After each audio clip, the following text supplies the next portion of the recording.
Begitu pahamnya beliau terhadap konsep Pancasila, terhadap Islam Nusantara. Makanya beliaunya sangat nasional. Makanya ulun nggak pernah ngutip hadis, nggak pernah ayat Quran, jarang lah kalau nggak terpaksa. Mau dikira orang Arab nanti. Ini Islam sejati, Islam Nusantara. Serius. Lain dengan yang di Arab dan anak-anak peradabannya, semuanya Islam datang sebagai penakluk. Ya, kurang lebih sebagai penjajah. Ada satu hadis yang menyampaikan ketika kita benci terhadap Arab, maka kita kufur. Sentimen yang luar biasa yang dilakukan oleh orang Yahudi, nggak terima karena bukan dari bangsa Yahudi sendiri. Sehingga kalau perlu mungkin Yahudi kalau misalkan mau mengikuti Islam, mungkin dia akan membentuk namanya Islam Yahudi atau Islam Israel, sama seperti Islam Nusantara.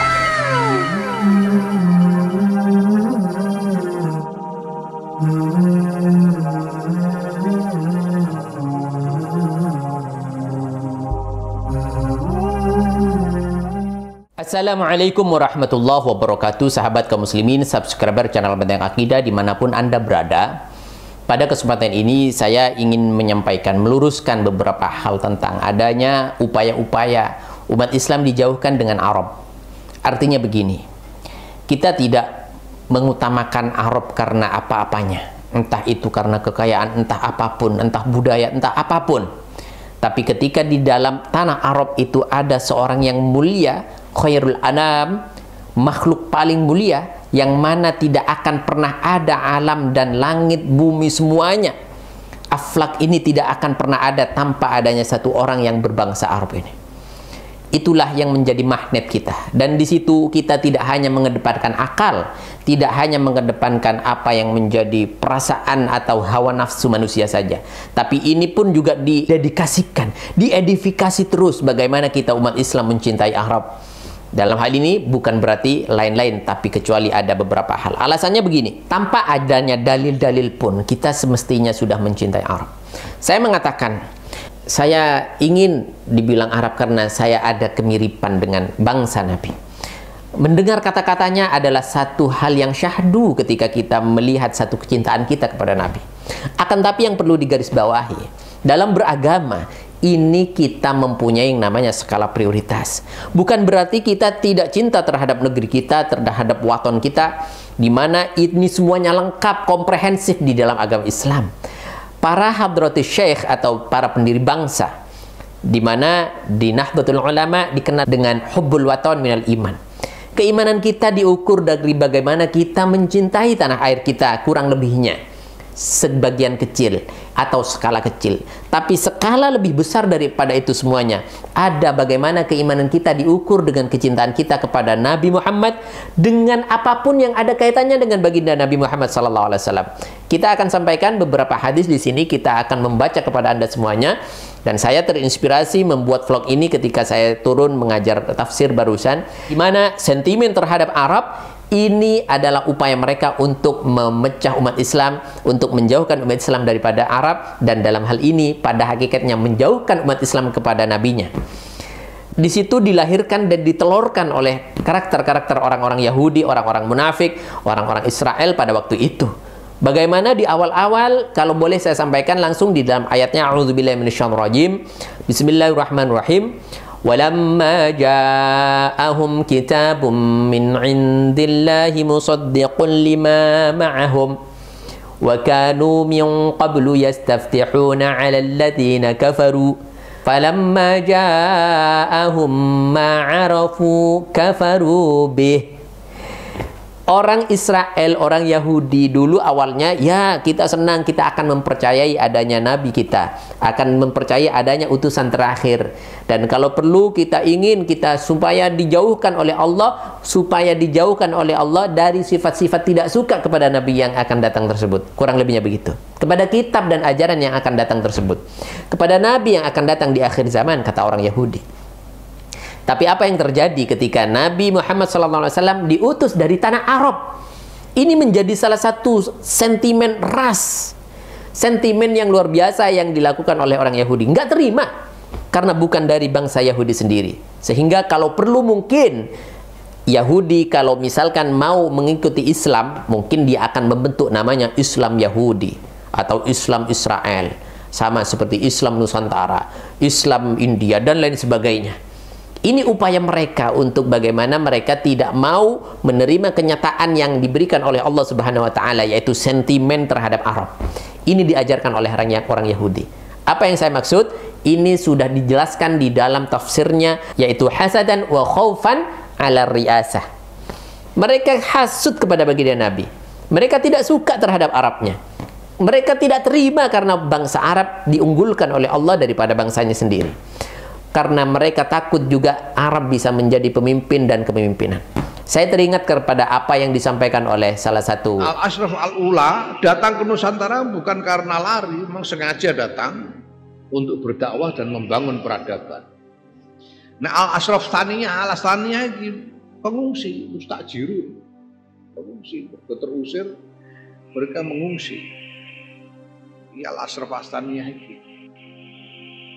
Ya, iki Al-Ashraf Al-Astaniyah iki sing nganti saiki isih nganu, isih mempertahankan nama FAM ya.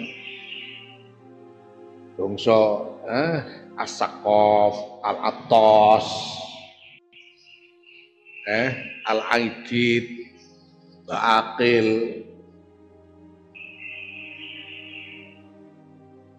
Syihab, iki Al-Ashraf Asaniyah, pengungsi, pengungsi, ngungsi, lari dari orang-orang Wahabi, ditolong oleh orang-orang Nusantara, orang Jawa ditulungi, Banggono, insyaallah.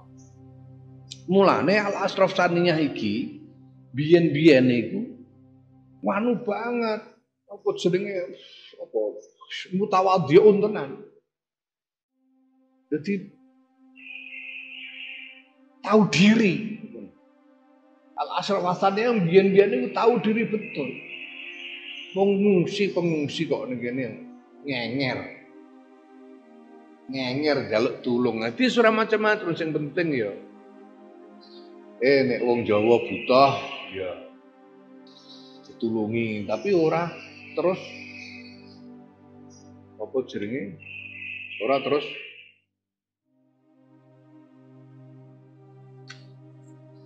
berlagak memimpin orang Jawa, orang malah menghindar. Assalamualaikum warahmatullahi wabarakatuh. Alhamdulillah, salatu wassalamu ala sayyidina Muhammad bin Abdillah wa ala alihi wa sahbihi wa mawalah mabadu. Para pemirsa, pada kesempatan malam hari ini kita akan meluruskan pidato Kiai Haji Yahya Stakuf, yang dimana di situ beliau mengatakan para habaib ini lari ya dari Wahabi ke Nusantara, mereka adalah pengungsi. Bahkan ya ada beberapa kalimat yang beliau ucapkan kurang tepat ya, ada unsur kayak menganggap para habaib itu ingin memimpin orang Jawa, arogan atau apa. Ini yang akan kita luruskan. Nah, tadi pemirsa saya harap sudah menyimak video beliau walaupun hanya sekilas. Di situ ada beberapa hal yang saya catat. Video beliau yang ada di channel Gus Fuad channel itu sudah saya lihat berkali-kali. Dan di situ ada beberapa hal yang kurang mengenakkan yang harus kita luruskan. Yang pertama, di dalam beberapa videonya yang menjelaskan tentang kriteria Habib tidak membawa marganya, harusnya ke sini ya sudah melebur dengan bangsa, jangan bawa Arab-Arabnya, jangan bawa, kurang lebihnya jangan bawa marganya dan lain sebagainya. Ini kita tidak sepakat, karena bagaimanapun ini lebih daripada Arab. Habib ini lebih daripada Arab, yaitu Habib. Harus kita muliakan dan harus kita jadikan beliau sebagai panutan. Artinya apa? Panutan yang mencontohkan apa yang dilakukan oleh baginda Rasul sallallahu alaihi wasallam. Tidak ngaur. Baik, ini pembahasan di tempat atau di kesempatan yang berbeda. Saya akan menyampaikan satu hal lagi. Bagaimana baginda Nabi menumbuhkan kecintaan umatnya kepada Arab. Baginda Rasul sallallahu alaihi wasallam mengetahui betul bagaimana kondisi umatnya. Sehingga Imam Ibnu Hajar Al-Haytami menulis dalam bukunya yang berjudul Mablaghul Arab fi Fakhril Arab. Bagaimana di dalam buku tersebut menyanjung keadaan Nabi, kemudian mengkaitkan kemuliaan Nabi dengan Arabnya. Di situ disampaikan di dalam satu kesempatan Imam Hakim Al-Baihaqi an Ibnu Umar radhiyallahu an qala Rasulullah sallallahu alaihi wasallam lamma khalaqallahu al-khalqa ikhtarul Arab. Ketika makhluk diciptakan, yang diciptakan pertama itu adalah Arab. Tsumma ikhtara minal Arabi Quraisyan. Lalu dipilihlah oleh Allah dari Arab tersebut, lebih mengkerucut lagi, lebih spesifik lagi, yaitu dipilih Quraisy. Tsumma ikhtara min Quraisyin, yaitu Bani Hashim. Dipilihlah dari Quraisy, dikerucutkan lagi, dispesifikkan lagi, yaitu menjadi Bani Hashim. Itu pilihan Allah. Lalu apa kata Nabi? Fa'ana khiratun min khirati. Saya adalah bagian pilihan terbaik daripada semuanya. Jadi dari Arab, kemudian dipilihlah Quraisy, dari Quraisy dipilihlah Bani Hashim, dari Bani Hashim dipilihlah Nabi SAW. Kemuliaannya luar biasa. Kemudian disampaikan di dalam Mu'jamil Awsat. Ada Mu'jamil Kabir, ada Mu'jamil Awsat. Dari Abi Hurairah radhiyallahu an disampaikan bahwasanya annallaha hina khalaqal khalqa, ketika Allah menciptakan penciptaannya, Allah mengutus Jibril untuk mengurus apa yang menjadi isi di sini, yaitu dipetakan manusia menjadi dua. Yang pertama menjadi Arab, bangsa Arab. Yang kedua menjadi bangsa Ajami atau selain Arab semuanya. Jadi dari semua yang ada di dunia ini hanya dibagi dua. Yang pertama Arab, kemudian yang kedua Ajami. Ajami seluruh bangsa, selain Arab ini bagian kedua. Jadi ibaratnya satu bumi dibelah jadi dua, sebagian dari untuk Arab, sebagian untuk semua bangsa. Artinya apa? Ini memuliakan kepada Arab, karena dari sinilah lahir kemuliaan seluruh alam jagat semesta, yaitu Rasulullah SAW. Masya Allah. Saya kadang merasa terharu, kemudian kadang merasa, ya Allah, upaya Nabi SAW untuk mengedifikasi Arab, mencitrakan Arab sebaik mungkin supaya umatnya bangga dengan Arab. Bukan takut dibilang Arab. Makanya ulun nggak pernah ngutip hadis, nggak pernah ayat Quran, jarang lah kalau nggak terpaksa gitu. Mau dikira orang Arab nanti. Dikit-dikit pakai dalil kan. Udah katam kayak gitu. Coba, makanya saya itu cinta banget sama Habib Lutfi apa? Karena sangat Indonesia. Kecintaannya terhadap Indonesia itu bahkan ngalah-ngalahi wong Indonesia itu Abah Lutfi itu. Begitu pahamnya beliau terhadap konsep Pancasila, terhadap Islam Nusantara. Makanya beliaunya sangat nasionalis. Islam kita ini Islam yang sejati, bukan Islam abal-abal model Timur Tengah. Ini Islam sejati, Islam Nusantara. Serius. Lain dengan yang di Arab dan anak-anak peradabannya, semuanya Islam datang sebagai penakluk. Ya, kurang lebih sebagai penjajah. Bukan tidak mau dibilang Arab. Dengan berbagai macam-macam upayanya, bagaimana mereka mendesain seolah-olah Arab ini perang dan lain sebagainya. Ya Allah, padahal di balik itu semua Nabi berusaha sekuat tenaga. Kurang lebihnya begitu. Saya akan sampaikan pertanggungjawaban bahwa Nabi ngotot bagaimana caranya umatnya itu tidak membenci terhadap Arab karena dirinya lahir dari Arab. Seperti yang biasa kita sampaikan kepada Salman Al-Farisi, bagaimana beliau dengan terang-terangan menyampaikan kepadanya bahwa jangan benci Arab, jangan benci aku Salman, la tubghidni atau la tubghidni, jangan benci aku. Kata Salman, fa kaifa ubghiduka wa bika hadanallah ya Rasulullah, bagaimana mungkin aku membencimu sedangkan darimu lah aku dapatkan hidayah. Ubghidul Arab fatubghidni, kamu membenci terhadap Arab maka sama saja membenciku, kata Rasulullah SAW. Ini upaya, kekhawatiran Nabi supaya kita umatnya tidak membenci terhadap Arab atau tidak gengsi dengan Arab, bahkan mencintai Arab karena Nabi lahir dari Arab. Sekali lagi, di dalam satu hadis disampaikan juga, ahibbul Arab li thalas, cintailah Arab karena 3 hal, bukan karena lain-lain. Seperti yang saya sampaikan tadi, bukan karena lain-lain. Intinya karena 3 hal kata Nabi. Apa kata Nabi? Li'anni Arabi. Karena yang pertama, saya adalah orang Arab. Yang kedua, Al-Quran Arabi. Al-Quran ditulis dengan bahasa Arab. Yang ketiga adalah kalam ahlil jannah Arabi. Pembicaraan ahlul jannah, lughat ahlil jannah itu bahasa Arab. Ini Nabi bagaimana upayanya supaya kita cinta terhadap Arab. Subhanallah. Sampai lebih jauh lagi di situ. Ada satu hadis yang menyampaikan ketika kita benci terhadap Arab, maka kita kufur. Astagfirullah. Tapi dalam hal ini perlu penafsilan. Apa yang saya tafsirkan artinya ketika tergelincir hati di sini benci kepada Arab, di situ kita ingat kepada Nabi, masih benci kepada Arab. Ini menyebabkan kekufuran. Dalam satu hadis yang disampaikan oleh Imam Hakim dan Tabarani. Hadis ini dari Imam Anas radhiyallahu an, kata Nabi sallallahu alaihi wasallam, hubbu Quraisyin imanun. Cinta kepada Quraisy itu adalah iman. Wa bughdhuhum kufr. Dan membenci orang Quraisy itu kekafiran. Wa hubbul Arab imanun. Cinta terhadap Arab ini keimanan. Wa bughdhuhum kufrun. Dan membenci kepada Arab ini adalah kekufuran. Astagfirullah, na'udzubillah min dzalik, summa na'udzubillah min dzalik. Dijelaskan lagi oleh baginda Nabi, faman ahabbal araba faqad ahabbani. Siapa mencintai Arab, dia cinta kepadaku. Waman abghadal araba faqad abghadani. Dia cinta, dia benci kepada Arab, dia membenciku. Astagfirullah. Baiklah saudara kaum muslimin dimanapun Anda berada, sekali lagi, kita beragama butuh prioritas. Kita bicara di bidang apa? Ketika mencintai sepenuhnya cinta kepada baginda Nabi, apapun yang ada kaitannya dengan Nabi itu kita cintai.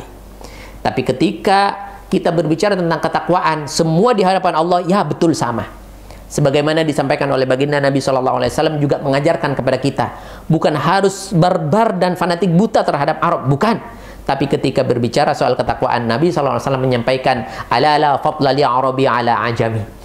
Arab tidak harus lebih baik dan tidak lebih baik daripada orang Ajam. Wala ajami ala arabi. Sebaliknya, orang Ajami tidak lebih baik daripada orang Arab, dan orang Arab tidak lebih baik daripada orang Ajami. Wala ahmara ala aswada. Orang yang juga beda kulit tidak ada hubungannya. Lebih mulia mana? Wala aswada ala ahmara. Orang hitam tidak lebih baik daripada orang yang berkulit merah atau lain-lain sebagainya. Tapi apa kata Nabi? Semuanya itu tidak ada bandingannya, tidak ada mizannya maksud saya, dan tidak ada barometernya illa bitaqwa, yaitu kecuali takwa kepada Allah Subhanahu wa taala. Itulah yang mengangkat derajat manusia. Ini secara global, secara umum di bidang ketakwaan. Tapi sekali lagi di bidang kecintaan kepada Nabi, sebenarnya tidak perlu kita sampaikan dalil-dalil semacam ini bagaimana kita supaya mencintai terhadap Arab karena Nabi, sekali lagi karena Nabi. Tidak perlu. Tanpa dalil pun sebagai manusia, ketika cinta kepada sesuatu tentu akan mencintai apapun yang ada hubungannya dengan sesuatu tersebut. Anda mengatakan cinta kepada Nabi, tentu Anda akan mencintai apapun yang dikatakan Nabi, apapun yang menjadi sikap Nabi, gaya Nabi, pola Nabi, style Nabi. Jadi kita kembalikan kepada keimanan kita. Kalau misalkan kita berpasrah diri kepada Allah, keimanan kita dikuatkan kepada Allah, cinta kepada Allah dan Rasulnya, maka fattabi'uni, kata Nabi SAW, ikutlah kepadaku. Maka saudara kaum muslimin, subscriber channel Benteng Akidah dimanapun Anda berada, kita berharap dengan berbagai macam cara orang-orang kafir, orang musyrik, munafik ingin menjauhkan kita dari baginda Nabi SAW. Kita memohon ampun kepada Allah dan supaya kita dijauhkan dari orang-orang mereka, dari mereka yang terus meracuni otak-otak kita, yang pada akhirnya menjauhkan dari Rasulullah, menjauhkan dari keimanan Rasulullah, menjauhkan daripada ridha Allah Subhanahu wa taala. Na'udzubillah summa na'udzubillah. Barakallahu fikum wa alaikum ajmain. Assalamualaikum warahmatullahi wabarakatuh. Kami mengajak Anda untuk ikut serta membebaskan tanah wakaf, pembangunan dan program kaderisasi pemimpin muslim yang kuat memegang syariat dan sunnah. Yakinlah bahwa janji balasan Allah tidak terkira dalam perhitungan manusia. Salah satu janji Allah dalam Al-Quran, wa ma anfaqtum min syai'in fahuwa yukhlifuh wa huwa khairur raziqin. Dan apa saja yang kamu infakkan, Allah akan menggantinya, dan dialah pemberi rezeki yang terbaik. Rasulullah juga menyerukan dengan sabdanya, anfiq ya Bilal, wala takhsha min dhil arsy iqlala. Berinfaklah wahai Bilal, jangan takut dipersedikit hartamu oleh zat yang memiliki arasy. Pondok Pesantren Syariah Al-Jalil, program tahfidz hadis Al-Quran, penanaman akidah yang kuat dalam rangka kaderisasi pemimpin muslim yang siap terjun di tengah masyarakat, membentengi akidah mereka, serta membela agama dan syariat, menjaga sunnah nabawiyah. Kami tidak melihat nominal berapapun yang Anda tanam, tapi niat mulia Anda lah, baik yang diniatkan untuk diri Anda, terutama untuk orang tua Anda yang mungkin sudah rindu menanti sedekah jariah Anda. Hormat kami untuk Anda semuanya. Kami kan terus bersamamu Untukmu Mahat Al-Jalil tercinta, kami penuhi panggilanmu. Untukmu